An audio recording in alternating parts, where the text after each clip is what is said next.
Punjabi word ਦੇ channel ਦੇਖਣ ਵਾਲੇ ਸਾਰੇ ਹੀ ਸਾਥੀਆਂ ਦਾ ਧੰਨਵਾਦ ਕਰਦੇ ਹਾਂ। ਆਸ ਕਰਦੇ ਹਾਂ ਕਿ ਤੁਸੀਂ ਆਪਣੇ ਘਰਾਂ ਵਿੱਚ ਸੁਰੱਖਿਅਤ ਹੋਵੋਗੇ। ਅੱਜ ਤੁਹਾਡੀ ਇੱਕ ਮੁਲਾਕਾਤ ਕਰਾਉਣ ਜਾ ਰਿਹਾ ਹਾਂ ਮੈਂ ਪੰਜਾਬੀ ਸਾਹਿਤ ਦੇ ਜਾਣੇ ਮਾਣੇ ਲੇਖਕ ਕਵੀ ਸਰਦਾਰ ਹੀਰਾ ਸਿੰਘ ਜੀ ਨਾਲ। ਇਹਨਾਂ ਨੇ ਬਹੁਤ ਸਾਰੀਆਂ ਕਿਤਾਬਾਂ ਲਿਖੀਆਂ ਹਨ। ਥੋੜੇ ਸਮੇਂ ਦੇ ਵਿੱਚ ਆਪਣਾ ਨਾਮ ਨਾ ਖੱਟਿਆ ਹੈ। ਇਹ ਐਜੂਕੇਸ਼ਨ ਡਿਪਾਰਟਮੈਂਟ ਦੇ ਵਿੱਚ ਬਤੌਰ ETT ਅਧਿਆਪਕ ਵਜੋਂ ਕੰਮ ਕਰ ਰਹੇ ਹਨ। ਸੋ ਆਓ ਆਪਾਂ ਇਹਨਾਂ ਨਾਲ ਅੱਜ ਗੱਲਬਾਤ ਕਰਦੇ ਹਾਂ। ਇਹਨਾਂ ਤੋਂ ਸਾਹਿਤ ਬਾਰੇ ਪੁੱਛਦੇ ਹਾਂ। ਉਹਨਾਂ ਵੱਲੋਂ ਲਿਖੀਆਂ ਕਿਤਾਬਾਂ ਬਾਰੇ ਗੱਲਬਾਤ ਕਰਾਂਗੇ। ਹੀਰਾ ਸਿੰਘ ਜੀ, ਸ਼ੁਕਰੀਆ ਜੀ, ਬਹੁਤ ਬਹੁਤ ਮਿਹਰਬਾਨੀ। ਹੀਰਾ ਸਿੰਘ ਜੀ, ਤੁਸੀਂ ਬਹੁਤ ਸਾਰੀਆਂ ਕਿਤਾਬਾਂ ਲਿਖੀਆਂ ਹਨ। ਬਹੁਤ ਸਾਰੇ ਹੋਰ ਵੀ ਕਵੀ ਲੇਖਕ ਕਿਤਾਬਾਂ ਲਿਖਦੇ ਹਨ। ਉਹਨਾਂ ਦੀ ਤਰ੍ਹਾਂ ਤੁਸੀਂ ਵੀ ਕਿਤਾਬਾਂ ਲਿਖੀਆਂ। ਮੈਂ ਜਾਣਨਾ ਚਾਹੁੰਦਾ ਕਿ ਸਾਹਿਤ ਬਹੁਤ ਸਾਰੇ ਲੋਕ ਪੜ੍ਹ ਰਹੇ ਹਨ ਜੀ, ਬਹੁਤ ਸਾਰੇ ਲੋਕ ਲਿਖ ਰਹੇ ਹਨ ਜੀ। ਸਾਹਿਤ ਹੈ ਕੀ? ਚਰਨਜੀਤ ਜੀ, ਜੋ ਸਾਹਿਤ ਹੈ ਮੇਰੇ ਅਨੁਸਾਰ ਇੱਕ ਸ਼ਬਦ ਜੋ ਸਾਹਿਤ ਹੈ ਨੂੰ ਅਸੀਂ ਦੋ ਹਿੱਸਿਆਂ ਦੇ ਵਿੱਚ ਵੰਡ ਲਈਏ। ਸਾ ਪਲੱਸ ਹਿੱਤ।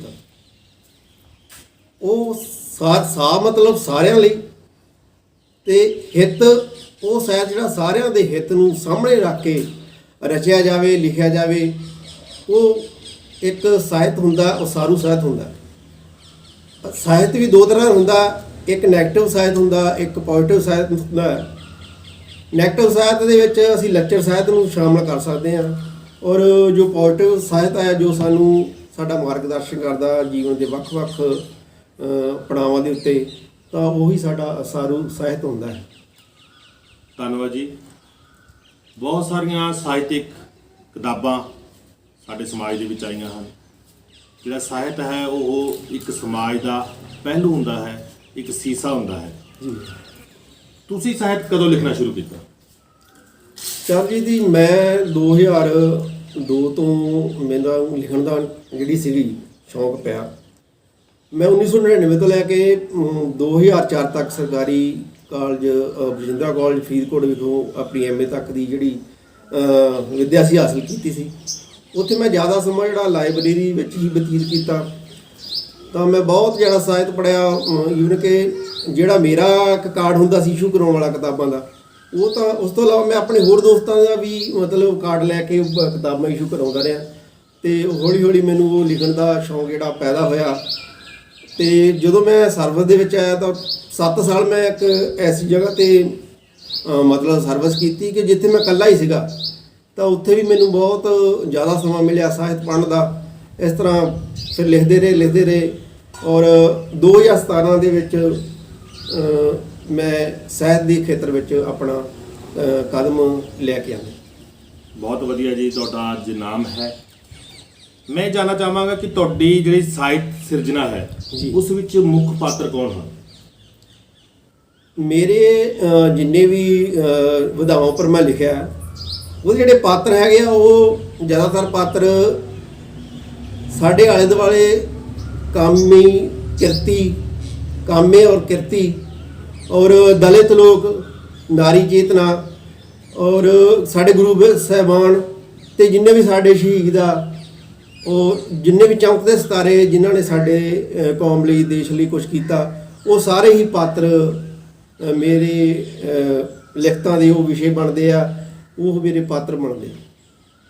ਬਹੁਤ ਵਧੀਆ ਕਿ ਇਹ ਸਮਾਜ ਦੇ ਪਹਿਲੂ ਹਨ ਜਿਨ੍ਹਾਂ ਬਾਰੇ ਤੁਸੀਂ ਗੱਲ ਕੀਤੀ। ਦਲਿਤ ਚੇਤਨਾ, ਨਾਰੀ ਚੇਤਨਾ। ਇਸ ਦਲਿਤ ਚੇਤਨਾ 'ਤੇ ਤੁਸੀਂ ਕੀ ਕਹਿਣਾ ਚਾਹੋਗੇ? ਕੀ ਉਹਦੇ 'ਚ ਤੁਸੀਂ ਇਹਦੇ ਬਾਰੇ ਕੀ ਲਿਖਿਆ ਹੈ? ਦਲਿਤ ਚੇਤਨਾ ਸੰਬੰਧੀ ਮੇਰੀਆਂ ਕਾਫੀ ਕਵਿਤਾਵਾਂ, ਮੇਰੀਆਂ 5 ਸੰਗ੍ਰਹਿ ਆ ਚੁੱਕੇ ਆ। ਉਹਦੇ ਵਿੱਚ ਤੁਹਾਨੂੰ ਤੁਸੀਂ ਪੜ੍ਹ ਸਕਦੇ ਹੋ, ਦੇਖ ਸਕਦੇ ਹੋ ਉਹਦੇ ਵਿੱਚੋਂ।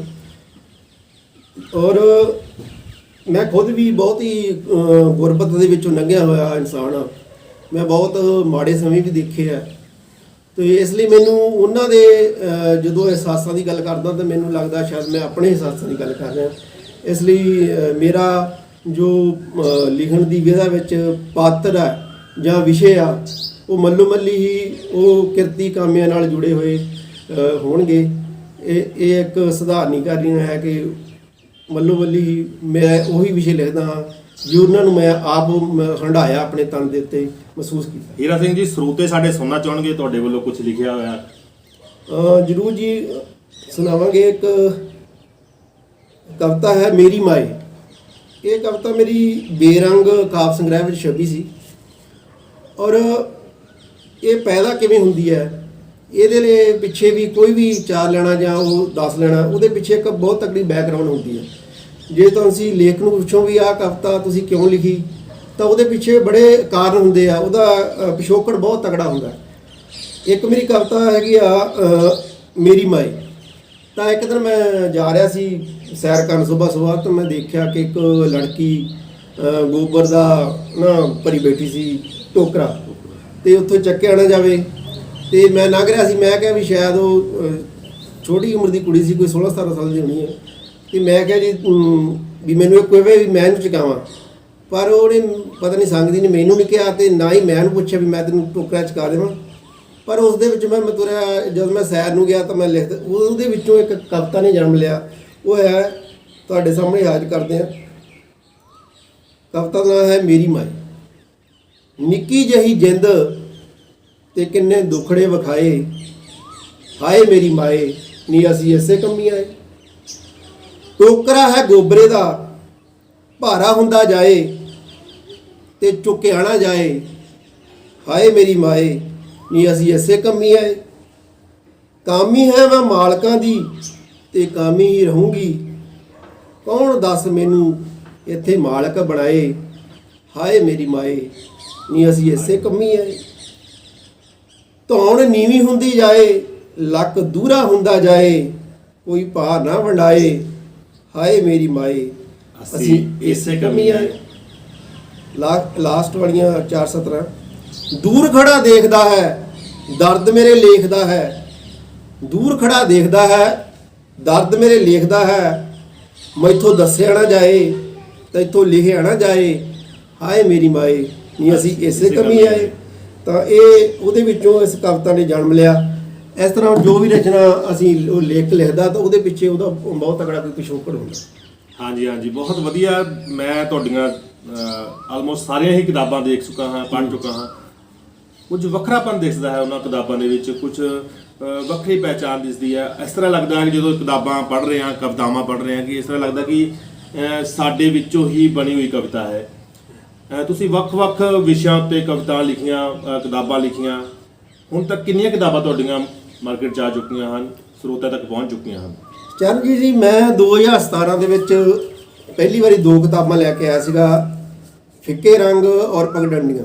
ਫਿੱਕੇ ਰੰਗ ਮੇਰਾ ਕਾਵਿ ਸੰਗ੍ਰਹਿ ਹੈ ਔਰ ਪਗਡੰਡੀਆਂ ਮੇਰਾ ਕਹਾਣੀ ਸੰਗ੍ਰਹਿ ਹੈ। ਔਰ ਇਹ ਮੈਂ ਪਹਿਲੀ ਵਾਰੀ ਹੀ 2 ਕਿਤਾਬਾਂ ਇਕੱਠੀਆਂ ਲਿਆਂਦੀਆਂ, ਕਿਉਂਕਿ ਮੈਂ 2002 ਤੋਂ ਲਿਖਦਾ ਰਿਹਾ, ਉਹਨਾਂ ਨੂੰ ਖਰੜਿਆਂ ਨੂੰ ਸੋਧਦਾ ਰਿਹਾ। ਤਾਂ ਮੇਰੇ ਕੋਲ ਕਾਫੀ ਕਿਤਾਬਾਂ ਦੇ ਖਰੜੇ ਪਏ ਸੀ, ਤਾਂ ਮੈਂ ਪਹਿਲੀ ਵਾਰੀ 2 ਕਿਤਾਬਾਂ ਹੀ ਕੱਢ ਦਿੱਤੀਆਂ। ਤਾਂ ਕਈਆਂ ਲੋਕਾਂ ਨੇ ਇਸ ਗੱਲ ਦਾ ਮਜ਼ਾਕੀਆ ਵੀ ਬਣਾਇਆ ਵੀ 2 ਕਿਤਾਬਾਂ ਪਹਿਲੀ ਵਾਰ ਸੁਣਿਆ ਵੀ 2 ਕਿਤਾਬਾਂ ਕੋਈ ਇਕੱਠੀਆਂ ਕੱਢ ਦਿੰਦਾ। ਤਾਂ ਮੈਂ ਕਹਿੰਦਾ ਚਲੋ ਠੀਕ ਆ, ਮੇਰੇ ਕੋਲ ਤਾਂ ਪਤਾ ਨਹੀਂ ਅਜੇ ਕਿੰਨਾ ਲਿਖਿਆ ਵੀ, ਮੈਂ ਤਾਂ ਜਦੋਂ ਖਰਚਾ ਮੈਂ ਕਰਨਾ ਹੈ, ਮਿਹਨਤ ਮੈਂ ਕੀਤੀ ਹੈ, ਤੇ ਫਿਰ ਮੈਂ ਤੁਹਾਡੀ ਸਲਾਹ ਕਿਉਂ ਲਵਾਂ। ਬਿਲਕੁਲ ਜੀ, ਬਿਲਕੁਲ। ਹੁੰਦਾ ਕਈ ਵਾਰੀ ਕਿ ਜਿਹੜੇ ਸਾਡੇ ਸਰੋਤੇ ਹੁੰਦੇ ਹਨ, ਜਿਹੜੇ ਸਾਨੂੰ ਪਿਆਰ ਕਰਨ ਵਾਲੇ ਹੁੰਦੇ ਹਨ, ਉਹ ਸਾਨੂੰ ਬਹੁਤ ਕੁਝ ਵਧੀਆ ਵੀ ਕਹਿੰਦੇ ਹਨ। ਵਿੱਚੋਂ ਕੁਝ ਅਜਿਹੇ ਲੋਕ ਵੀ ਹੁੰਦੇ ਹਨ ਜਿਹੜੇ ਚਾਹੁੰਦੇ ਹਨ ਕਿ ਇਹ ਕਿਉਂ ਲਿਖ ਰਿਹਾ ਹੈ, ਇਸ ਵਿੱਚ ਕੀ ਹੈ, ਇਹਦੇ ਵਿੱਚ ਕੀ ਹੈ, ਇਹ ਆਪਣੇ ਪਬਲਿਸਿਟੀ ਕਰ ਰਿਹਾ, ਜਾਂ ਬਹੁਤ ਕੁਝ ਲਿਖਦੇ ਹਨ।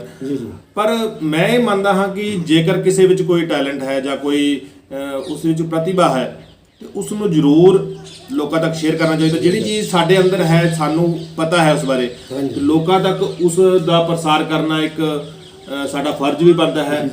ਜੇਕਰ ਸਾਹਿਤ ਦੇ ਖੇਤਰ ਦੇ ਵਿੱਚ, ਸਾਹਿਤ ਹਰ ਕਿਸੇ ਨੂੰ ਲਿਖਣਾ ਨਹੀਂ ਆਉਂਦਾ, ਨਾ ਲਿਖ ਸਕਦਾ ਹੈ। ਇਹ ਤਾਂ ਪ੍ਰਮਾਤਮਾ ਵੱਲੋਂ ਹੀ ਕੁਝ ਖਾਸ ਲੋਕਾਂ ਨੂੰ ਇੱਕ ਦੇਣ ਦਿੱਤੀ ਹੈ ਰੱਬ ਨੇ। ਉਸ ਦੇਣ ਨੂੰ ਜੇਕਰ ਕੋਈ ਸਹੀ ਤਰੀਕੇ ਨਾਲ ਉਸ ਨੂੰ ਲੋਕਾਂ ਤੱਕ ਪਹੁੰਚਾ ਦਿੰਦਾ ਹੈ, ਤਾਂ ਉਹ ਸ਼ਾਇਦ ਮੈਨੂੰ ਲੱਗਦਾ ਹੈ ਕਿ ਸਾਹਿਤ ਦਾ ਭਲਾ ਹੈ। ਜੇ ਅਸੀਂ ਕਹਿ ਲਈਏ ਕਿ ਜਿਹੜਾ ਸਮਾਜ ਦੇ ਵਿੱਚ ਜਾਂ ਸਾਡੇ ਸੰਸਾਰ ਦੇ ਵਿੱਚ ਸਾਨੂੰ ਪਿਛੋਕੜ ਬਾਰੇ ਪਤਾ ਲੱਗਦਾ ਹੈ, ਉਹ ਸਾਡੇ ਸਾਹਿਤ ਤੋਂ ਹੀ ਪਤਾ ਲੱਗਦਾ ਹੈ ਕਿ ਸਾਡਾ ਪਿਛੋਕੜ ਕਿਵੇਂ ਦਾ ਸੀ। ਹੁਣ ਅਸੀਂ ਗੱਲ ਕਰਦੇ ਹਾਂ ਕਿ ਤੁਸੀਂ ਆਪਣੇ ਆਪ ਨੂੰ ਕਿਸ ਵਿਸ਼ੇ ਨਾਲ ਜੋੜ ਕੇ ਪੇਸ਼ ਕਰ ਰਹੇ ਹੋ? ਚਰਨਜੀਤ ਜੀ, ਮੇਰੇ 5 ਕਾਵਿ ਸੰਗ੍ਰਹਿ ਆ ਚੁੱਕੇ ਆ ਜੀ, ਹਾਂਜੀ, ਔਰ ਇੱਕ ਕਹਾਣੀ ਸੰਗ੍ਰਹਿ ਪਗਡੰਡੀਆਂ, ਬਸ ਇਦਾਂ ਹੀ ਇੱਕ ਨਾਵਲ ਹੈ, ਔਰ ਸ਼ਕਤੀ ਪ੍ਰਦਰਸ਼ਨ ਮੇਰਾ ਮਿੰਨੀ ਕਹਾਣੀਆਂ ਦਾ ਸੰਗ੍ਰਹਿ ਹੈ, ਔਰ ਇੱਕ ਬਾਲ ਸਾਹਿਤ ਬੱਚਿਆਂ ਲਈ ਲਿਖਿਆ ਗਿਆ ਹੈ ਤਾਰੇ ਅੰਬਰ ਦੇ 2019 ਦੇ ਵਿੱਚ ਪ੍ਰਕਾਸ਼ਿਤ ਹੋਇਆ ਸੀ। ਇਹ ਬਾਲ ਸਾਹਿਤ ਮੇਰੀ ਪਲੇਠੀ ਪੁਸਤਕ ਹੈ ਤੇ ਇਹਦੇ ਵਿੱਚ ਬੱਚਿਆਂ ਲਈ ਕਵਿਤਾਵਾਂ ਛੋਟੀਆਂ ਛੋਟੀਆਂ, ਜਿਸ ਨਾਲ ਉਹਨਾਂ ਦਾ ਜਿਹੜਾ ਸ਼ਬਦ ਭੰਡਾਰ ਹੈ ਵੱਡਾ ਹੋਵੇ, ਉਹਨਾਂ ਨੂੰ ਸਨਮੁਖ ਰੱਖ ਕੇ ਲਿਖੀਆਂ ਮੈਂ।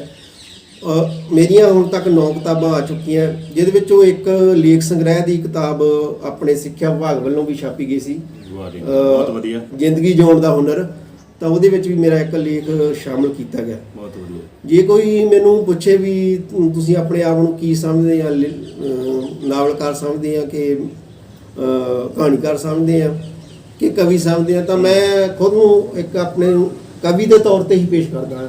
ਮੈਨੂੰ ਜ਼ਿਆਦਾ ਮੇਰਾ ਜਿਹੜਾ ਚੇਤਨਾ ਮੇਰੀ ਜੁੜੀ ਹੋਈ ਉਹ ਕਵਿਤਾ ਦੇ ਨਾਲ ਹੀ ਜੁੜੀ। ਹਾਂ, ਤੁਸੀਂ ਨਾਵਲ ਵੀ ਲਿਖੇ ਹਨ, ਕਹਾਣੀਆਂ ਵੀ ਲਿਖੀਆਂ ਹਨ। ਮੈਨੂੰ ਵੀ ਕਈ ਵਾਰ ਲੱਗਦਾ ਹੈ ਕਿ ਹੀਰਾ ਸਿੰਘ ਜੀ ਕੀ ਲਿਖ ਰਹੇ ਹਨ, ਉਹ ਕੀ ਹਨ? ਮੈਂ ਉਹਨਾਂ ਨੂੰ ਕਵੀ ਕਹਿ ਕੇ ਬੁਲਾਵਾਂ, ਮੈਂ ਉਹਨਾਂ ਨੂੰ ਇੱਕ ਲੇਖਕ ਕਹਿ ਕੇ ਬੁਲਾਵਾਂ, ਜਾਂ ਉਹਨਾਂ ਨੂੰ ਨਾਵਲਕਾਰ ਕਹਿ ਕੇ ਬੁਲਾਵਾਂ, ਇੱਕ ਅਧਿਆਪਕ ਹਨ, ਇੱਕ ਸਮਾਜ ਲਈ ਚੇਤਨਾ ਹਨ, ਕੀ ਕਹਿ ਕੇ ਬੁਲਾਵਾਂ? ਤੇ ਕਈ ਵਾਰੀ ਜਦੋਂ ਮਲਟੀ ਟੈਲੈਂਟਡ ਇਨਸਾਨ ਨੂੰ ਮਿਲਦੇ ਹਾਂ ਅਸੀਂ, ਉਹਦੇ ਵਿੱਚ ਬਹੁਤ ਸਾਰੀਆਂ ਪ੍ਰਤਿਭਾਵਾਂ ਹੁੰਦੀਆਂ ਹਨ, ਤੇ ਉਹ ਸਾਨੂੰ ਕਈ ਵਾਰ ਇਸ ਤਰ੍ਹਾਂ ਲੱਗਦਾ ਹੈ ਕਿ ਇਸ ਆਦਮੀ ਦੇ ਵਿੱਚ ਰੱਬ ਨੇ ਸਾਰੇ ਗੁਣ ਪਾਏ ਹਨ। ਉਹ ਕਵਿਤਾ ਵੀ ਲਿਖ ਰਿਹਾ ਹੈ, ਕਹਾਣੀ ਵੀ ਲਿਖ ਰਿਹਾ ਹੈ। ਸੋ ਬਹੁਤ ਵਧੀਆ ਹੈ ਕਿ ਤੁਹਾਨੂੰ ਪ੍ਰਮਾਤਮਾ ਨੇ ਇੱਕ ਦੇਣ ਦਿੱਤੀ ਹੈ। ਤੁਸੀਂ ਹੁਣੇ ਕਵੀ ਬਾਰੇ ਗੱਲ ਕੀਤੀ ਹੈ ਕਿ ਕਵੀ ਕਹਿਣਾ ਪਸੰਦ ਕਰੋਗੇ। ਜੀ, ਕਵਿਤਾ ਕਿਵੇਂ ਜਨਮ ਲੈਂਦੀ ਹੈ, ਆਪਾਂ ਉਹਦੇ ਬਾਰੇ ਗੱਲ ਕਰੀਏ। ਕਵਿਤਾ ਕਿਵੇਂ ਜਨਮ ਲੈਂਦੀ ਹੈ? ਕਵਿਤਾ ਦੀ ਜਿਹੜੀ ਉਤਪਤੀ ਆ, ਕਈ ਲੋਕਾਂ ਨੇ ਇੱਕ ਲੇਖਕ ਜੋ ਕਵੀ ਹੈ, ਜੋ ਬਹੁਤ ਵਧੀਆ ਕਵਿਤਾਵਾਂ ਲਿਖਦੇ ਆ, ਤਾਂ ਉਹਨਾਂ ਦੀ ਨਾ ਇੱਕ ਪਾਠਕਾਂ ਦੇ ਵਿੱਚ ਜਾਂ ਉਹਨੂੰ ਪੜ੍ਹਨ ਵਾਲਿਆਂ 'ਚ ਇੱਕ ਇਮੇਜ ਬਣ ਜਾਂਦੀ। ਉਹ ਸੋਚਦੇ ਆ ਵੀ ਸ਼ਾਇਦ ਇਸ ਬੰਦੇ ਦੀ ਜ਼ਿੰਦਗੀ ਦੇ ਵਿੱਚ ਜੇ ਇਹਦਾ ਪਿਆਰ ਅਧੂਰਾ ਰਹਿ ਗਿਆ ਹੋਣਾ, ਤੇ ਸ਼ਾਇਦ ਇਹਨੂੰ ਠੋਕਰ ਲੱਗੀ ਤੇ ਫਿਰ ਇਹ ਕਵੀ ਬਣ ਗਿਆ। ਇਹ ਆਮ ਹੀ ਲੋਕਾਂ ਦੇ ਵਿੱਚ ਭਾਵਨਾ ਆਉਂਦੀ ਵੀ ਕਿ ਉਹਨੇ ਕਿਸੇ ਨਾਲ ਉਹਦਾ ਜਿਹੜਾ ਅਧੂਰਾ ਪਿਆਰ ਰਹਿ ਗਿਆ ਹੋਣਾ, ਇਸ ਲਈ ਉਹਦਾ ਦਿਲ ਟੁੱਟਿਆ ਤੇ ਉਸਨੇ ਲਿਖਣਾ ਸ਼ੁਰੂ ਕਰਤਾ। ਪਰ ਇਹ ਸਮਾਜ ਦੇ ਲੋਕ ਆਮ ਹੀ ਗੱਲਾਂ ਕਰਦੇ। ਪਰ ਗੱਲ ਕਵਿਤਾ ਦੇ ਪਿੱਛੇ ਇਹ ਇੱਕ ਮੁੱਖ ਕਾਰਨ ਹੋ ਸਕਦਾ ਹੈ।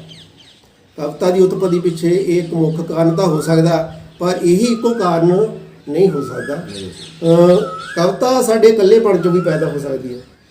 ਕਵਿਤਾ ਸਾਡੇ ਵਿਯੋਗ ਚੋਂ ਵੀ ਪੈਦਾ ਹੁੰਦੀ ਹੈ, ਸੰਯੋਗ ਵਿਯੋਗ ਦੇ ਰਸਾਂ ਚੋਂ ਵੀ ਪੈਦਾ ਹੁੰਦੀ ਹੈ, ਔਰ ਸਾਡੀ ਜ਼ਿੰਦਗੀ ਦੀਆਂ ਦਰਪੇਸ਼ ਮੁਸ਼ਕਲਾਂ ਵਿੱਚੋਂ ਵੀ ਪੈਦਾ ਹੁੰਦੀ ਹੈ, ਔਰ ਕਵਿਤਾ ਸਾਡੀ ਗੁਰਬਤ ਚੋਂ ਵੀ ਪੈਦਾ ਹੁੰਦੀ ਹੈ। ਇਸ ਲਈ ਜਿਹੜੀ ਕਵਿਤਾ ਦਾ ਜਨਮ ਹੈ ਉਹ ਉਹਦੇ ਪਿੱਛੇ ਕੋਈ ਇੱਕ ਕਾਰਨ ਨਹੀਂ ਹੁੰਦਾ, ਉਹਦੇ ਪਿੱਛੇ ਬਹੁਤ ਹੀ ਤਕੜੀ ਉਹਦੀ ਪਿਛੋਕੜ ਹੁੰਦਾ। ਕਾਵਿ ਰਚਨਾ ਪਿੱਛੇ ਜਾਂ ਕੋਈ ਵੀ ਰਚਨਾ ਕਰਦੇ ਆ ਤਾਂ ਉਹ ਕੋਈ ਜੋ ਘਟਨਾ ਹੈ ਉਹ ਕੋਈ ਜੇ ਅਸੀਂ ਥੋੜ੍ਹੇ ਜਿਹੇ ਉਹਨੂੰ ਸਮਾ ਸਕਦੀ ਤਾਂ ਕਵਿਤਾ ਵੀ ਸਮਾਈ ਜਾਂਦੀ ਹੈ। ਜੇ ਉਹ ਗੱਲ ਉੱਥੇ ਨਹੀਂ ਸਮਾ ਸਕਦੀ ਫਿਰ ਅਸੀਂ ਕਹਾਣੀ ਦਾ ਪ੍ਰਯੋਗ ਕਰਦੇ ਹਾਂ। ਜੇ ਉੱਥੇ ਵੀ ਉਹ ਸਾਡੀ ਗੱਲ ਪੂਰੀ ਨਹੀਂ ਹੁੰਦੀ ਤਾਂ ਫਿਰ ਅਸੀਂ ਨਾਵਲ ਲਿਖ ਲੈਂਦੇ ਹਾਂ। ਤਾਂ ਕਹਿਣ ਦਾ ਮਤਲਬ ਆ ਕਿ ਸਾਡੇ ਮਨ ਦੇ ਇਹ ਚਾਹ ਹਨ, ਸਾਡੇ ਮਨ ਦੇ ਜਿਹੜੇ ਅਹਿਸਾਸ ਹੈ ਅਸੀਂ ਆਪਣੀਆਂ ਭਾਵਨਾਵਾਂ ਨੂੰ ਦੂਸਰਿਆਂ ਤੱਕ ਪਹੁੰਚਾਉਣਾ ਚਾਹੁੰਦੇ ਹਾਂ, ਸਰੋਤਿਆਂ ਤੱਕ ਪਹੁੰਚਾਉਣਾ ਹੈ। ਬਿਲਕੁਲ, ਕਿ ਉਹ ਸਰੋਤੇ ਕਿਸ ਤਰੀਕੇ ਨਾਲ ਸੁਣ ਸਕਦੇ ਹਨ। ਮੈਂ ਇੱਕ ਗੱਲ ਕਹਿਣੀ ਚਾਹਾਂਗਾ ਕਿ ਅੱਜ ਕੱਲ੍ਹ ਦਾ ਜਿਹੜਾ ਸਮਾਂ ਹੈ ਹੁਣ ਯੁੱਗ ਇੱਕ ਹੋਰ ਤਰ੍ਹਾਂ ਦਾ ਚੱਲ ਪਿਆ। ਮੈਂ ਹੁਣ ਆਪਣੇ ਲੋਕਡਾਊਨ ਦੇ ਵਿੱਚ ਦੇਖਿਆ ਹੈ ਕਿ ਯੁੱਗ ਹੋਰ ਪਾਸੇ ਨੂੰ ਚੱਲ ਪਿਆ।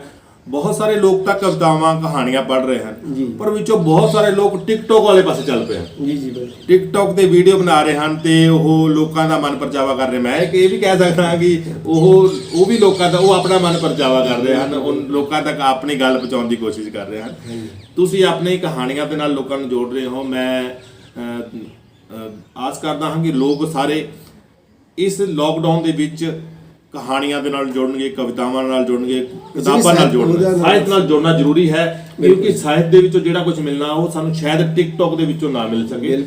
ਸੋ ਇਸ ਜਿਹੜੀ ਕਰੋਨਾ ਹੁਣ ਆਪਾਂ ਲੋਕਡਾਊਨ ਚੱਲ ਰਿਹਾ ਹੈ, ਲੋਕਡਾਊਨ ਦੇ ਵਿੱਚ ਤੁਸੀਂ ਵੀ ਘਰੇ ਬੈਠ ਕੇ ਬਹੁਤ ਕੁਝ ਲਿਖ ਰਹੇ ਹੋ। ਤੁਸੀਂ ਇਸ ਕਰੋਨਾ ਮਹਾਮਾਰੀ ਜਿਹੜੀ ਚੱਲ ਰਹੀ ਹੈ ਉਸ ਦੀ ਕੀ ਪ੍ਰਤੀਕਿਰਿਆ ਦੇਣਾ ਚਾਹੁੰਦੇ ਹੋ? ਕੀ ਤੁਹਾਡੇ ਕੀ ਵਿਚਾਰ ਹਨ? ਕੀ ਹੈ ਕਰੋਨਾ ਜਿਹੜੀ ਬਿਮਾਰੀ ਆ? ਇਹ ਕੋਈ ਇਨਸਾਨ ਨੇ ਤਾਂ ਇਜਾਦ ਨਹੀਂ ਕੀਤੀ, ਇਹ ਕੁਦਰਤ ਦੀ ਜੋ ਹੈ ਦੇਣ ਹੈ। ਕੁਦਰਤ ਦਾ ਆਪਣਾ ਜਿਹੜਾ ਸੰਤੁਲਨ ਹੈ ਕਾਇਮ ਰੱਖਦੀ ਹੈ। ਕਿਤੇ ਉਹ ਹੜ੍ਹ ਲੈ ਆਉਂਦੀ ਹੈ, ਕਿਤੇ ਸੋਕਾ ਆ ਜਾਂਦਾ, ਕਿਤੇ ਡੋਬਾ ਆ ਜਾਂਦਾ, ਕਿਤੇ ਭੁਚਾਲ ਆ ਜਾਂਦੇ ਆ। ਇਹ ਸਭ ਕੁਦਰਤ ਦੇ ਰੰਗ ਆ। ਔਰ ਮੈਂ ਦੇਖਿਆ ਵੀ ਕਰੋਨਾ ਦੇ ਉੱਪਰ ਬਹੁਤ ਜ਼ਿਆਦਾ, ਜਦੋਂ ਕੋਈ ਅਖਬਾਰ ਖੋਲ੍ਹੋ ਤਾਂ ਉਹਦੇ 'ਚ ਕਰੋਨਾ, ਟੀਵੀ ਤੇ ਦੇਖੋ ਕਰੋਨਾ, ਮੋਬਾਈਲ ਤੇ ਦੇਖੋ ਕਰੋਨਾ, ਸਾਰੇ ਪਾਸੇ ਕਰੋਨਾ ਹੀ ਹੋਈ ਪਈ ਹੈ। ਪਰ ਮੈਂ ਹਾਲੇ ਤੱਕ ਇਸ ਦੇ ਉੱਤੇ ਕੋਈ ਵੀ ਰਚਨਾ ਨਹੀਂ ਲਿਖੀ ਕਰੋਨਾ ਤੇ, ਕਿਉਂਕਿ ਮੈਂ ਸਮਝਦਾ ਵੀ ਇਸ ਤਰ੍ਹਾਂ ਕੀ ਹੋਏਗਾ। ਔਰ ਮੈਂ ਜੋ ਲਿਖਿਆ ਹੈ ਇਸ ਉੱਪਰ ਮੈਂ ਕਰੋਨਾ ਸੰਬੰਧੀ ਕੋਈ ਵੀ ਸਾਹਿਤ ਕਵਿਤਾ ਨਹੀਂ ਲਿਖੀ, ਔਰ ਸ਼ਾਇਦ ਹੀ ਮੈਂ ਨਾ ਲਿਖਾਂ। ਔਰ ਮੈਂ ਜੋ ਲਿਖਿਆ ਹੈ ਉਹ ਮੈਂ ਸੰਪਾਦਕ ਦੇ ਨਾਂ ਪੰਜਾਬੀ ਜਾਗਰਣ ਦੇ ਵਿੱਚ, ਅਜੀਤ ਦੇ ਵਿੱਚ ਮੇਰੇ ਲੱਗਦੇ ਰਹਿੰਦੇ ਆ।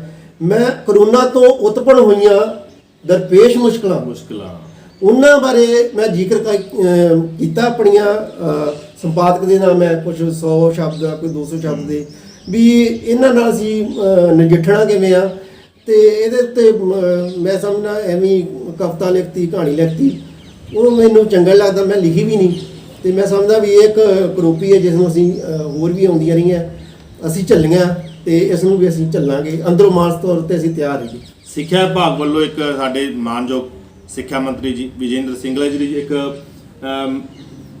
ਨਵਾਂ ਇੱਕ ਸ਼ੁਰੂ ਕੀਤਾ ਹੈ, ਐਂਬੈਸਡਰ ਆਫ ਹੋਪ। ਤੇ ਉਹਦੇ ਵਿੱਚ ਵੀ ਉਹਨਾਂ ਨੇ ਇਹੀ ਚੀਜ਼ ਕਹੀ ਹੈ ਕਿ ਇਸ ਕਰੋਨਾ ਮਹਾਮਾਰੀ ਤੋਂ ਬਾਅਦ ਦਾ ਸਮਾਂ ਕਿਵੇਂ ਦਾ ਹੋਵੇਗਾ, ਅਸੀਂ ਉਸ ਸਮੇਂ ਦੇ ਵਿੱਚ ਕਿਵੇਂ ਆਪਣੇ ਆਪ ਨੂੰ ਦੇਖਾਂਗੇ, ਉਹ ਸਮਾਂ ਕਿਵੇਂ ਦਾ ਆਵੇਗਾ, ਉਹਦੇ ਬਾਰੇ ਥੋੜਾ ਜਿਹਾ ਕਿਉਂਕਿ ਤੁਸੀਂ ਹੋਪ ਉਸ ਸਮਾਜ ਦੀ ਨਵੇਂ ਸਮਾਜ ਦੀ, ਉਸ ਤੋਂ ਬਾਅਦ ਜਿਹੜਾ ਸਮਾਜ ਆਊਗਾ, ਇਸ ਮੁਸ਼ਕਲਾਂ ਤੋਂ ਨਿਕਲ ਕੇ ਸਮਾਜ ਆਊਗਾ, ਉਹਦੇ ਬਾਰੇ ਥੋੜਾ ਜਿਹਾ ਕੋਈ 1-2 ਲਾਈਨਾਂ ਦੱਸੋਗੇ ਤੁਸੀਂ? ਚਰਨਜੀਤ ਜੀ, ਜਿਹੜੀ ਇਹ ਬਿਮਾਰੀ ਦੇ ਨਾਲ ਜਿਹੜਾ ਅਸਰ ਹੈ ਇਹ ਇਕੱਲਾ ਪੰਜਾਬ ਤੇ ਨਹੀਂ ਪਿਆ, ਇਹ ਸਿਰਫ ਸਾਡੇ ਫਿਰੋਜ਼ਪੁਰ ਵਿੱਚ ਨਹੀਂ ਪਿਆ, ਜਾਂ ਇਹ ਸਾਰੇ ਇੰਡੀਆ 'ਚ ਨਹੀਂ ਪਿਆ, ਇਹ ਸਾਰੇ ਵਰਲਡ ਦੀ ਸਮੱਸਿਆ ਹੈ, ਇਹ ਪੂਰੀ ਦੁਨੀਆ ਦੀ ਸਮੱਸਿਆ ਹੈ। ਔਰ ਇਸ ਤੋਂ ਇਹ ਗੱਲ ਨਹੀਂ ਕਿ ਸਾਡੇ ਘਰੇ ਅੱਗ ਲੱਗੀ ਹੈ, ਅੱਗ ਇਹ ਸਾਰੇ ਪਾਸੇ ਲੱਗੀ ਹੈ, ਤੇ ਇਸ ਨੂੰ ਬੁਝਾਉਣਾ ਵੀ ਸਾਰਿਆਂ ਨੇ ਮਿਲ ਕੇ ਹੈ, ਰਲ ਮਿਲ ਕੇ ਹੈ। ਔਰ ਇਸ ਸਮੇਂ ਦੇ ਵਿੱਚ ਸਾਨੂੰ ਹਰ ਤਰ੍ਹਾਂ ਦਾ ਸਹਿਯੋਗ ਕਰਨਾ ਵੀ ਪੈਣਾ, ਔਰ ਸਹਿਯੋਗ ਦੇਣਾ ਵੀ ਪੈਣਾ, ਲੈਣਾ ਵੀ ਪੈਣਾ। ਔਰ ਇਸ ਤੋਂ ਅਸੀਂ ਉੱਭਰਾਂਗੇ। ਅੱਗੇ ਵੀ ਦੱਸਦੇ ਵੀ 100 ਸਾਲ ਬਾਅਦ ਕੋਈ ਨਾ ਕੋਈ ਮਹਾਮਾਰੀ ਫੈਲਦੀ ਹੈ। ਪਹਿਲਾਂ ਪਲੇਗ ਦੀ ਫੈਲੀ ਸੀ, ਉਸ ਤੋਂ ਪਹਿਲਾਂ 100 ਸਾਲ ਬਾਅਦ ਕੋਈ ਨਾ ਕੋਈ ਫੈਲਦੀ ਰਹਿੰਦੀ ਹੈ। ਤਾਂ ਇਸ ਨੂੰ ਅਸੀਂ ਮਾਨਸਿਕ ਤੌਰ ਤੇ ਤਿਆਰ ਕਰੀਏ। ਇਹ ਕੋਈ ਸ਼ੱਕ ਨਹੀਂ ਵੀ ਇਸ ਤੋਂ ਬਾਅਦ ਬੇਰੁਜ਼ਗਾਰੀ ਦੀ ਸਮੱਸਿਆ ਆ ਸਕਦੀ ਹੈ, ਮਹਿੰਗਾਈ ਦੀ ਸਮੱਸਿਆ ਆ ਸਕਦੀ ਹੈ, ਪਰ ਉਹ ਅਸੀਂ ਸਾਰਿਆਂ ਦੇ ਆਊਗੀ, ਉਹ ਇੱਕ ਕਿਸੇ ਖਾਸ ਬੰਦੇ ਤੇ ਤਾਂ ਆਉਣੀ ਨਹੀਂ, ਪਰ ਉਹਨੂੰ ਅਸੀਂ ਨਜਿੱਠਣ ਲਈ ਤਿਆਰ ਰਹਿਣਾ ਚਾਹੀਦਾ ਹੈ। ਠੀਕ ਹੈ ਜੀ, ਤੁਹਾਡੀਆਂ ਬਹੁਤ ਸਾਰੀਆਂ ਕਵਿਤਾਵਾਂ, ਕਹਾਣੀਆਂ ਲੋਕਾਂ ਨੇ ਪੜ੍ਹੀਆਂ, ਸਮਾਜ ਦੇ ਵਿੱਚ ਆਉਂਦੀਆਂ। ਤੁਹਾਨੂੰ ਇਹਨਾਂ ਕਰਕੇ ਕਦੇ ਸਨਮਾਨ ਮਿਲੇ ਹਨ, ਤੁਸੀਂ ਉਹਨਾਂ ਸਨਮਾਨਾਂ ਬਾਰੇ ਕੀ ਕਹਿਣਾ ਚਾਹੋਗੇ? ਚੰਦ ਜੀ, ਮੈਂ ਸਮਝਦਾ ਕਿ ਸਨਮਾਨਾਂ ਦੀ ਦੌੜ ਦੇ ਵਿੱਚ ਨਹੀਂ ਪੈਣਾ ਚਾਹੀਦਾ, ਖਾਸ ਕਰਕੇ ਲੇਖਕ ਨੂੰ, ਰਾਈਟਰ ਨੂੰ। ਕਈ ਸਾਡੇ ਨਾ ਇੱਦਾਂ ਦੇ ਵੀ ਲੋਕ ਹੈਗੇ, ਕਹਿੰਦੇ ਵੀ ਮੈਨੂੰ ਸਨਮਾਨਿਤ ਕਰ ਦਿਓ ਯਾਰ, ਮੈਨੂੰ ਸਨਮਾਨਿਤ ਕਰ ਦਿਓ। ਵੱਡਾ ਸਨਮਾਨ ਸਾਡਾ ਉਦੋਂ ਆ ਜਦੋਂ ਸਾਨੂੰ ਕੋਈ ਫੋਨ ਕਰਦਾ ਸਾਡੀ ਰਚਨਾ ਪੜ੍ਹ ਕੇ ਵੀ ਭਾਈ ਤੁਹਾਡੀ ਰਚਨਾ ਪੜ੍ਹੀ ਸੀ, ਬਾ ਕਮਾਲ ਸੀ, ਸਾਨੂੰ ਬਹੁਤ ਵਧੀਆ ਲੱਗੀ। ਉਹ ਸਾਡਾ ਅਸਲੀ ਸਨਮਾਨ ਹੈ। ਜੋ ਮੋਮੈਂਟੋ ਹੈ ਜਾਂ ਕੁਝ ਵੀ ਹੈ, ਉਹ ਤਾਂ ਅਸੀਂ ਉੱਥੇ ਜਾ ਕੇ ਟਿਕਾ ਦੇਣੇ ਆ, ਸਾਡੇ ਘਰੇ ਦਿਸਣਗੇ, ਜੋ ਆਊਗਾ ਪੁੱਛੂਗਾ, ਅਸੀਂ ਕਹਿ ਦਾਂਗੇ ਵੀ ਹਾਂਜੀ ਇਹ ਮੈਨੂੰ ਮਿਲਿਆ ਸੀ। ਪਰ ਮੈਂ ਤਾਂ ਸੱਚਾ ਸਨਮਾਨ ਇਹੀ ਸਮਝਦਾ ਕਿ ਜੋ ਸਾਨੂੰ ਲੋਕ ਪਿਆਰ ਹੈ ਨਾ ਪਾਠਕਾਂ ਦਾ, ਉਸ ਤੋਂ ਵੱਡਾ ਕੋਈ ਸਨਮਾਨ ਹੈ ਹੀ।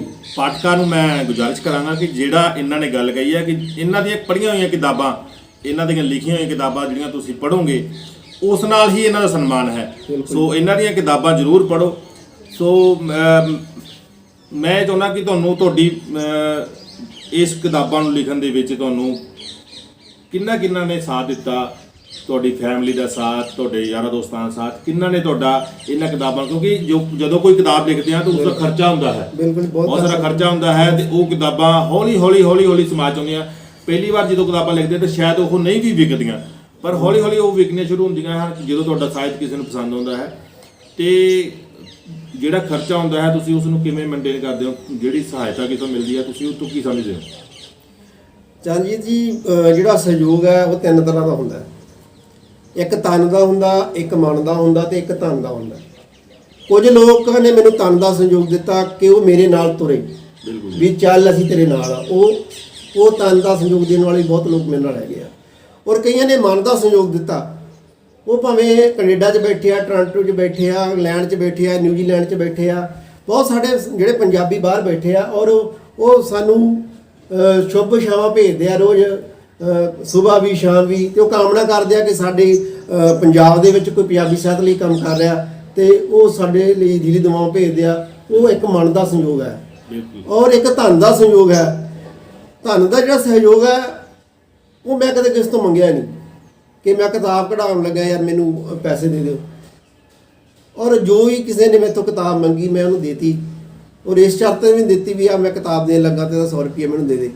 ਮੈਂ ਕਹਿੰਦਾ ਇਹ ਸਾਡੇ ਇੱਕ ਬੀਜ ਆ ਕਿਤਾਬ, ਔਰ ਅਸੀਂ ਜਿੰਨੇ ਖਿਲਾਰਾਂਗੇ ਉਨੇ ਹੀ ਜ਼ਿਆਦਾ ਪ੍ਰਫੁੱਲਤ ਹੋਣਗੇ। ਅਸੀਂ ਪੈਸੇ ਲਈ ਥੋੜ੍ਹਾ ਲਿਖਿਆ ਸੀਗਾ, ਅਸੀਂ ਇੱਕ ਸਮਾਜ ਨੂੰ ਦੇਣ ਦੇਣੀ ਆ, ਇੱਕ ਉਹਨਾਂ ਦੇ ਵਿੱਚ ਚੰਗੀਆਂ ਕਦਰਾਂ ਕੀਮਤਾਂ ਪੈਦਾ ਕਰਨੀਆਂ। ਔਰ ਜੋ ਸਹਿਯੋਗੀਆਂ ਦੀ ਲਿਸਟ ਹੈ ਉਹ ਤਾਂ ਬਹੁਤ ਜ਼ਿਆਦਾ ਲੰਬੀ ਆ, ਉਹ ਤਾਂ ਜੇ ਮੈਂ ਕਿਸੇ ਇੱਕ ਦਾ ਨਾਂ ਲਵਾਂ ਤਾਂ ਸ਼ਾਇਦ ਦੂਜੇ ਦਿਨ ਨਾਰਾਜ਼ ਹੋ ਜਾਣ ਵੀ ਹੀਰਾ ਸਿੰਘ ਨੇ ਸਾਡਾ ਨਾਂ ਨਹੀਂ ਲਿਆ। ਹਾਂਜੀ, ਸਭ ਤੋਂ ਜਿਹੜਾ ਜ਼ਿਆਦਾ ਮੈਨੂੰ ਸਹਿਯੋਗ ਮਿਲਿਆ ਉਹ ਪੰਜਾਬੀ ਸਾਹਿਤ ਸਭਾ ਸ਼੍ਰੀ ਮੁਕਤਸਰ ਸਾਹਿਬ ਤੋਂ, ਕਿਉਂਕਿ ਮੈਂ ਜ਼ਿਆਦਾ ਨਾ ਕਦੇ ਗਿਆ ਨਹੀਂ ਸੀਗਾ ਸਾਹਿਤ ਸਭਾਵਾਂ 'ਚ, ਨਾ ਹੀ ਮੇਰਾ ਮਨ ਹੈਗਾ ਵੀ ਮੈਂ ਦੱਸਾਂ ਵੀ ਮੈਂ ਰਾਈਟਰ ਹਾਂ ਤੇ ਮੇਰੀ ਆਹ ਰਚਨਾ ਸੁਣੋ। ਮੈਂ ਕਦੇ ਘੱਟ ਬਹੁਤ ਸ਼ਮੂਲੀਅਤ ਕਰਦਾ ਸੀ, ਪਰ ਉਹਨਾਂ ਨੇ ਮੈਨੂੰ ਪਹਿਲੀ ਵਾਰੀ ਬੁਲਾ ਕੇ ਮੇਰਾ ਰੂਬਰੂ ਪ੍ਰੋਗਰਾਮ 2018 ਦੇ ਵਿੱਚ ਮੈਨੂੰ ਪਾਠਕਾਂ ਦੇ ਸਾਹਮਣੇ ਸਨਮੁਖ ਕੀਤਾ। ਤਾਂ ਉਸ ਤੋਂ ਬਾਅਦ ਫਿਰ ਮੈਂ ਹੋਰ ਕਿਤੇ ਜਾਵਾਂ ਨਾ ਜਾਵਾਂ ਤਾਂ ਮੈਂ ਉਹਨਾਂ ਨਾਲ ਉੱਥੇ ਜ਼ਰੂਰ ਪਹੁੰਚਦਾ, ਉਹਨਾਂ ਦੇ ਪ੍ਰੋਗਰਾਮ ਦਾ ਹਿੱਸਾ ਬਣਦਾ।